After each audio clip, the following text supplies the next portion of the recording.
Em 2019, o professor Carlos Herald Jr. publica o livro História da Educação Física pela Unicesumar.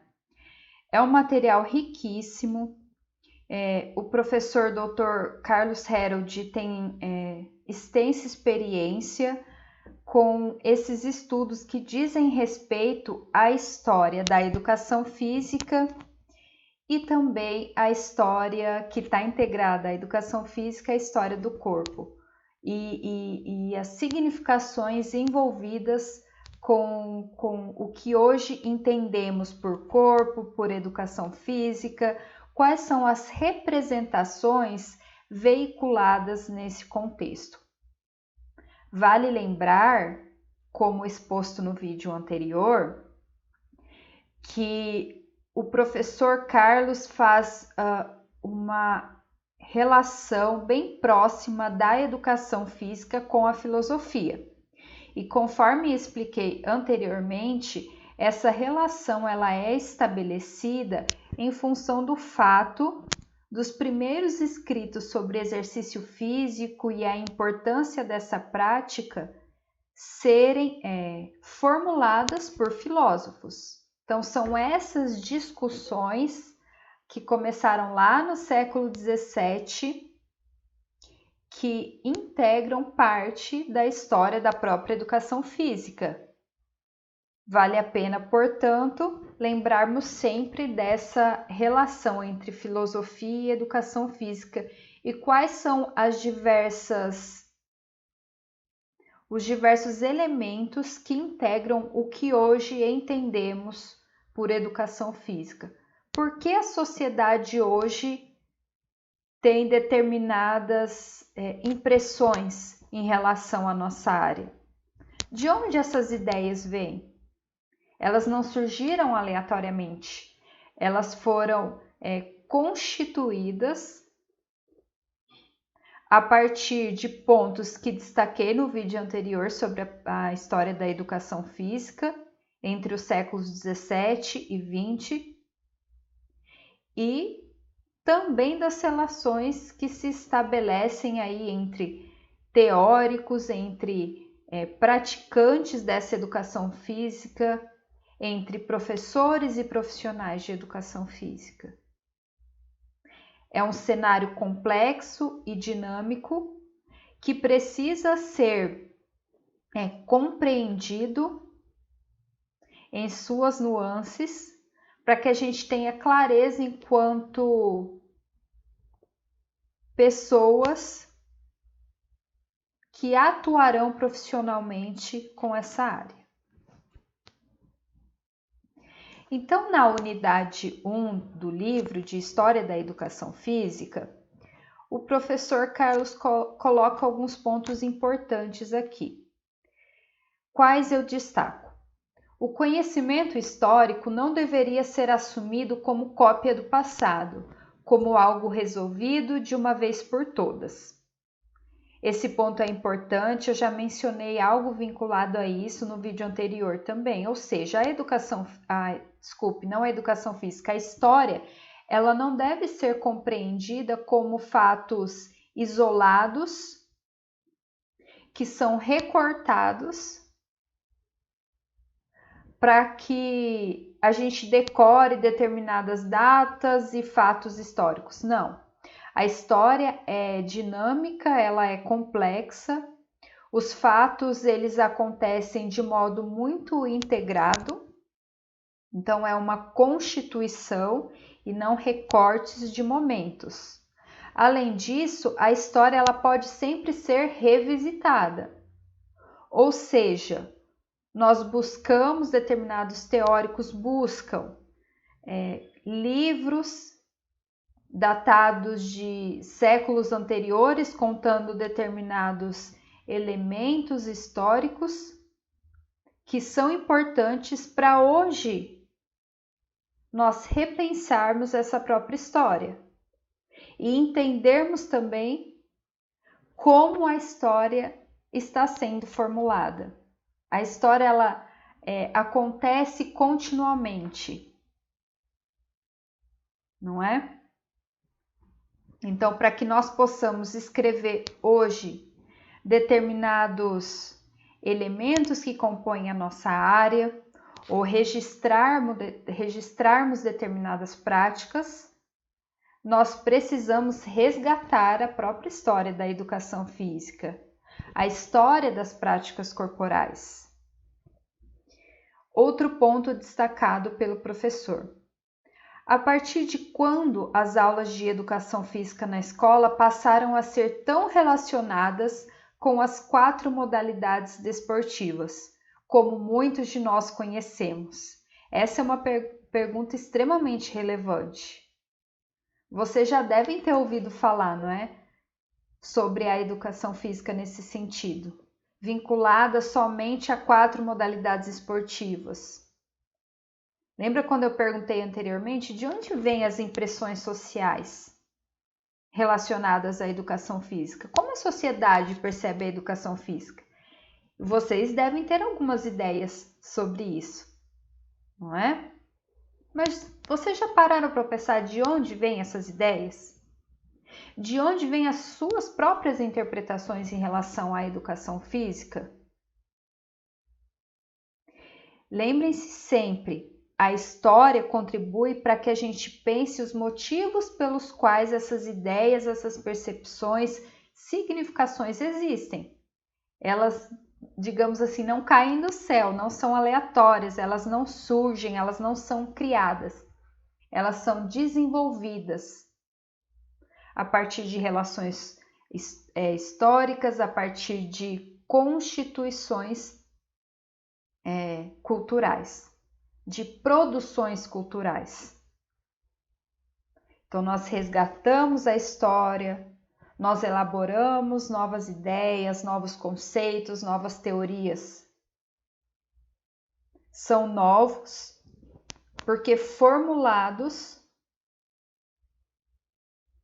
a partir de novas perspectivas, mas que nunca são desintegrados da história anteriormente apresentada e registrada. Pensar, portanto, historicamente, é a capacidade de pensar os assuntos que nos interessam como construções humanas do tempo. Essas construções humanas do tempo nada mais são do que produções culturais. Lembram-se lá da cultura corporal do vídeo anterior? Nós tratamos dessas construções humanas particularmente no que diz respeito ao movimento humano. As práticas formuladas por determinados grupos sociais, mas que são constantemente buscadas, lembradas, retomadas, quando nós nos propomos a ensinar na educação física. Aqui é uma citação importante da Silvana Gwellner que o professor Harold apresenta no livro História da Educação Física. Então eu resgato esse fragmento porque eu penso que contribui bastante para que nós possamos compreender as ideias centrais da unidade 1 do livro. Como então, a professora Silvana questiona, como então formar profissionais sem sensibilizá-los para a percepção de que tudo tem história, inclusive o corpo e a sua movimentação? Como qualificá-los a atuar no campo da saúde, do esporte, da educação e do lazer, sem que tenham condições de entender que os discursos e as práticas que circulam no entorno desses campos não foram sempre os mesmos e que são constantemente modificados e ressignificados? Vocês conseguiram compreender essa fala? A autora está perguntando sobre a própria formação dos professores e profissionais de educação física e alertando para o fato de que é inviável formar esses sujeitos para atuar na educação física sem considerar a história dessa área, sem que vocês, futuros professores e profissionais de educação física, compreendam, dominem essa história da própria profissão de vocês.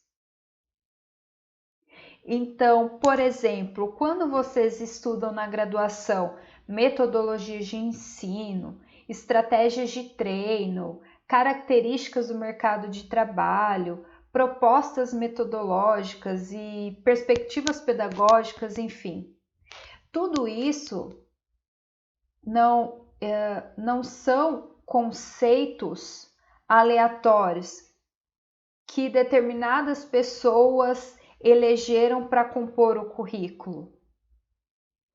Eles são importantes porque contribuem para a qualidade da atuação de vocês, mas acima de tudo, estão com esses elementos, esses componentes compõem o currículo porque fazem parte da própria história da educação física. Porque um grupo de pessoas, estudiosos, professores, teóricos da área, entendem como elementos indispensáveis para uma atuação profissional qualificada, responsável, que respeite a diversidade cultural, que respeite as individualidades, que respeite as características desses alunos. Esse último termo colocado no fragmento também é extremamente importante, ressignificar. Então, vocês se lembram quando eu falei de revisitar a história? Nós lemos, nós estudamos a história de determinadas práticas corporais enquanto alunos na educação básica, depois enquanto alunos na formação inicial, mas pode ser que vocês precisem retomar esses textos ao longo da atuação profissional e pensar sobre novas possibilidades para essas práticas corporais. Estudar novas propostas metodológicas também. Então, essa intervenção profissional, ela será envolvida pelo estudo de teoria, pelo estudo da história dessas práticas, integrado a novas possibilidades que vocês criarão, que vocês estudarão, pensarão coletivamente. Então, na imensidão de assuntos a serem estudados pelos historiadores, o professor Harold coloca, os estudos de história da educação física abarcam uma parcela bem específica da vida social e cultural.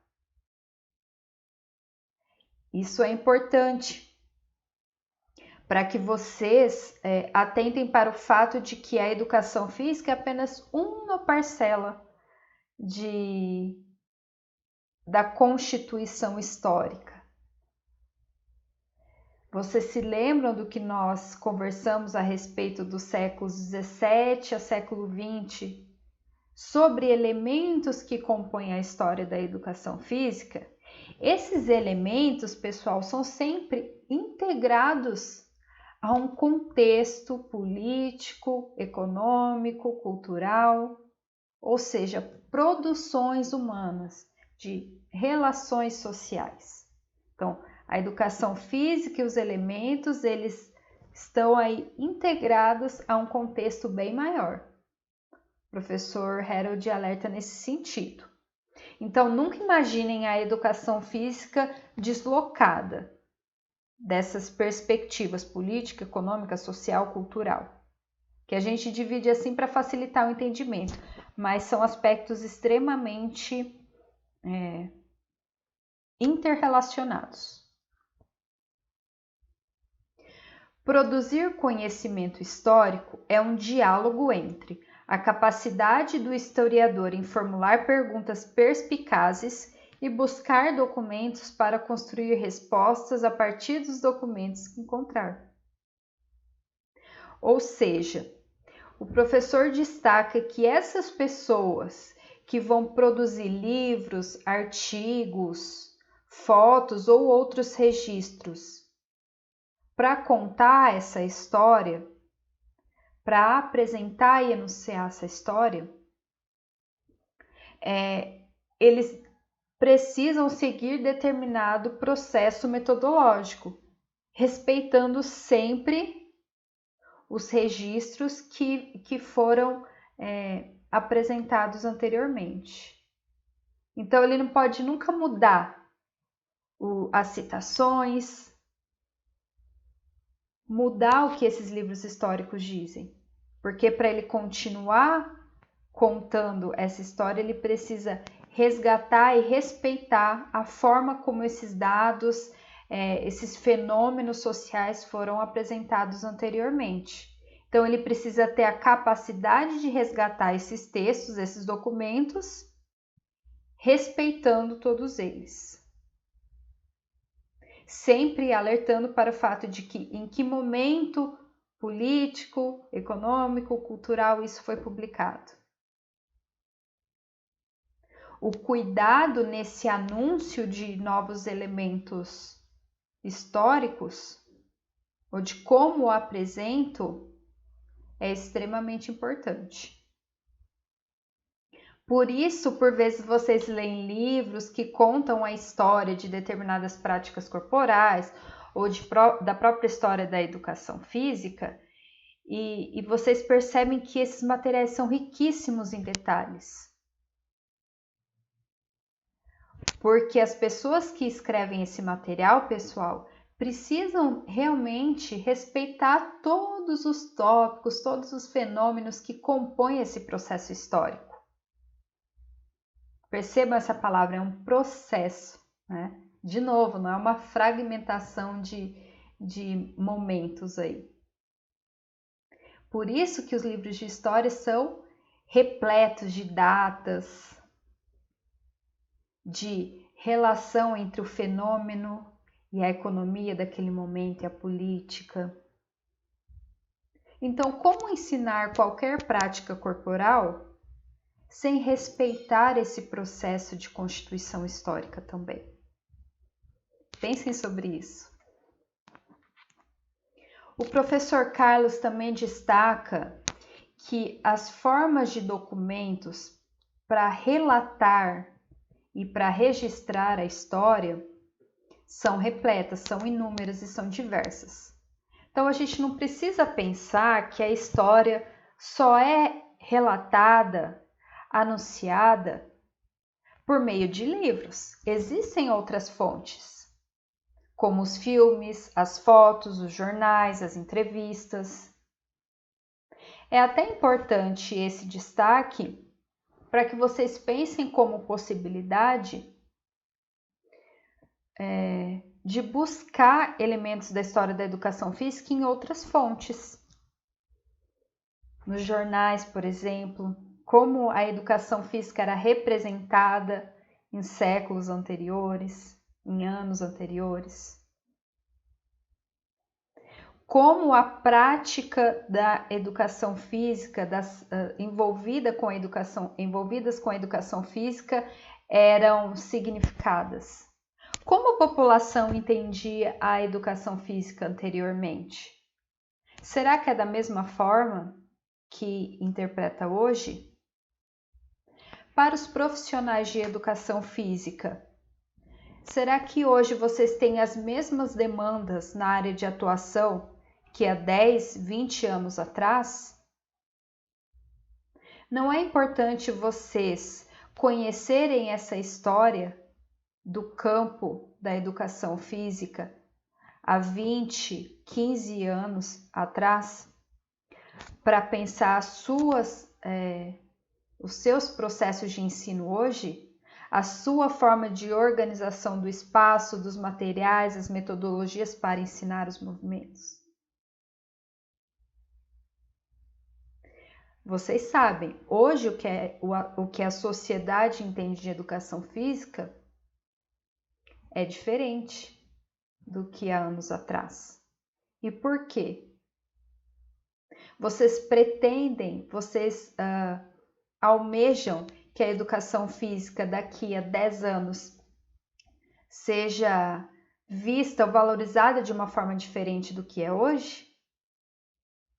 Como será que a educação física estará daqui a 10 anos? Nas escolas, nas universidades, nas academias, nos espaços de lazer?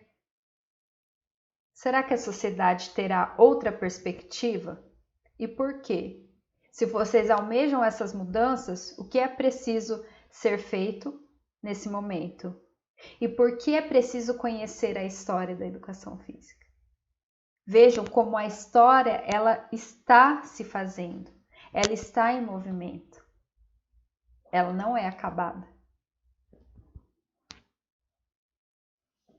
Então, o estudo da história da educação física também tem uma história, sendo uma atitude intelectual que vem nos acompanhando com o passar dos anos e submetendo-se a mudanças importantes. E são essas mudanças que precisam estar claras e bem elucidadas para professores e profissionais de educação física, porque elas refletem na nossa intervenção, na nossa prática diária.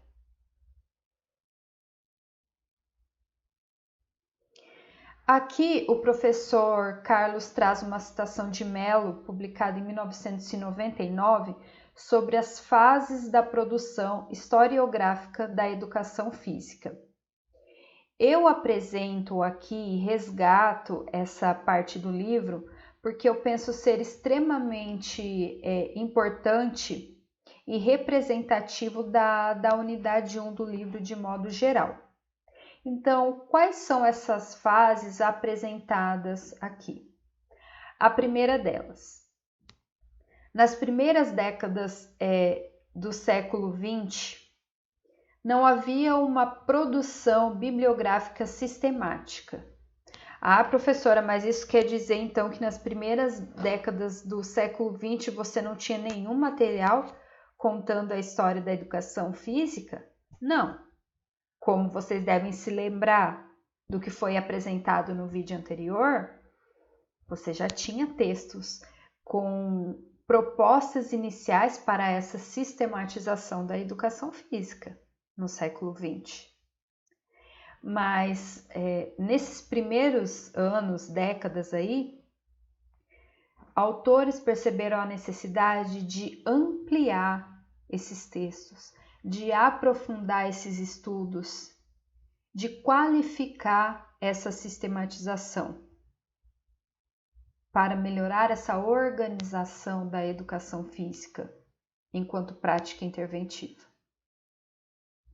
Bem, aí na segunda fase destaca-se a obra de Inesio Pena Marinho sobre a própria história da educação física. Também é um autor extremamente importante e ator primordial quando nós pensamos na história da educação física, porque ele vai ajudar a pensar, junto com outros autores no século XX, qual é o objeto da educação física. A que se propõe a educação física? Como nós interpretamos a educação física? Ela deve ser disciplina, ou uma ciência, ou um braço de uma ciência, ou uma prática pedagógica que agrega elementos de ciências humanas, sociais, biológicas, enfim. Terceira fase colocada aqui. Se dá a partir de 1980, no livro publicado por Lino Castellani Filho, Educação Física no Brasil, a história que não se conta. Esse livro também é extremamente importante para nos ajudar a compreender a área. Percebam que aqui é um livro específico tratando da realidade brasileira e a educação física. Eu espero que vocês se lembrem que no vídeo anterior também comentei sobre as primeiras publicações sobre essa sistematização e organização da educação física na Europa, e na América do Norte. Então, olha aqui, esse livro da realidade brasileira, ele foi publicado lá em 1988. Então, você começa a ter livros tratando especificamente da educação física e das suas possibilidades para a realidade brasileira. Então, é uma obra relevante quando nós almejamos compreender toda a história da educação física e pensando nas particularidades do nosso país. Então, essa terceira fase é extremamente importante. E aí o autor coloca, então, qual seria a quarta fase dessa produção historiográfica da educação física? Talvez seja a tentativa de superar os problemas metodológicos observados anteriormente. Então, o autor aqui vai fazer uma proposta. Essa quarta fase talvez seria a necessidade de nós revisitarmos esses momentos, esses fenômenos sociais que abarcaram a história da educação física e pensarmos novas possibilidades de atuação, seja para a licenciatura ou para o bacharelado. Vocês recordam quando eu mencionei a importância de nós pensarmos o futuro da educação física? O que vocês esperam para a educação física enquanto professores e profissionais daqui a alguns anos? Será que eu vou adotar novas metodologias? Será que eu terei à disposição novos recursos tecnológicos, materiais? Será que as pessoas, professores e profissionais, terão passado por uma formação diferente do que hoje ou do que há anos anteriores? Vale a pena, portanto, nós pensarmos nesse processo, amarrando os fenômenos sociais para atuar de modo a planejar novas possibilidades para a educação física. Então, é uma proposta aqui para entendimento da história da educação física, essa apresentação das fases de produção historiográfica. Contribui também para o entendimento desse processo pelo qual passou a educação física, pelo qual passou e pelo qual passa também. Pessoal, o vídeo encerra aqui. Eu espero que os conceitos, as ideias tenham ficado claras, que tudo tenha sido elucidado. Caso vocês tenham dúvidas, anotem, por favor, e nós buscaremos atendê-los aí nas questões apresentadas. Obrigada pela atenção de todos vocês. Até logo!